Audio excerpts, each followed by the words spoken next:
A meeting of the General Assembly is due to take place later today to discuss the conflict. Joining us live from New York is the Canadian Foreign Affairs Minister, Stéphane Dion.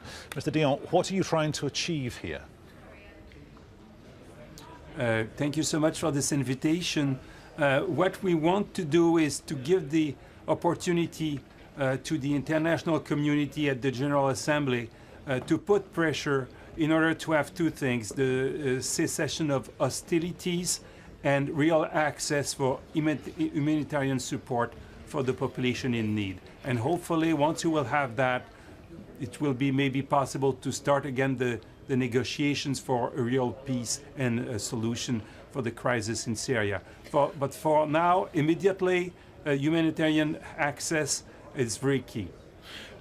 Everything you've just said, the French ambassador to the United Nations could have said that 2 weeks ago now, perhaps 10 days ago, when they put together a UN Security Council resolution. It was vetoed by the Russians. Why will you succeed where the French arguably failed? Because we need to try and try and try again. So what we are trying today is different than in the past. It will be a more collective expression of so many countries. We have 71 countries supporting our letter, and we may have more during the discussion. I think it will be a strong message that we want all the ones that are able to act positively to do so, including the Security Council. How much frustration is there at the United Nations, not just, say, amongst the permanent 5 members of the UN Security Council, not just at the UN Security Council level, but amongst all the members that try and try and try again? There is no diplomatic success. There is never a silver bullet here that gets everyone in the same place.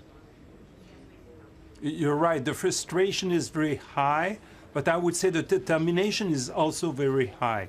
So nobody wants to give up. Nobody wants to say, okay, it's a veto, it's blocked, it's stalled, and we'll move on to something else. We are very concerned about what is happening in Aleppo, and we want to have the cessation of hostilities, access to humanitarian support, and we want to send this message very clearly today. Was there a point, or is there a point that you could point to over the past, say, 2 years when the existing diplomatic structures failed the people of Aleppo, they failed the people of Syria? Because nobody could ever say Stéphane de Mistura has not brought energy and drive to the equation. Nobody could ever say most people on the UN Security Council have tried to do the same thing, and yet it always seems to be 1 step forward, 2 steps back. I agree with you. If we look at the past, we may give up and say, oh, there is nothing to do. But we need to think about the future. And Mr. de Mistura will be today addressing the General Assembly. I think it's an additional opportunity for him to wake up everyone and to express the need to have a real ceasefire, a real cessation of hostilities that will allow the humanitarian support to reach the populations in need.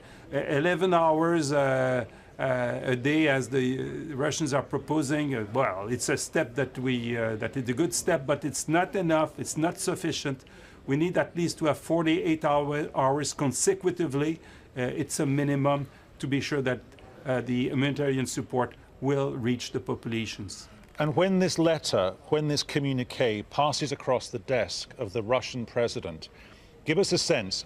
What's the paragraph, what's the sentence that's going to do the trick and get what you want? What is the content in that document that's going to achieve what so many efforts and initiatives have not achieved before?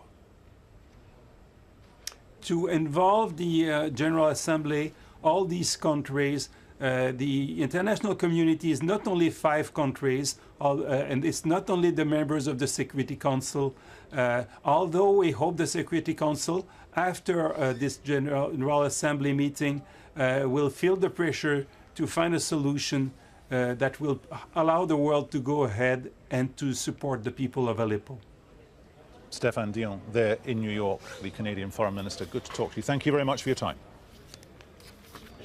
Thank you very much for this invitation.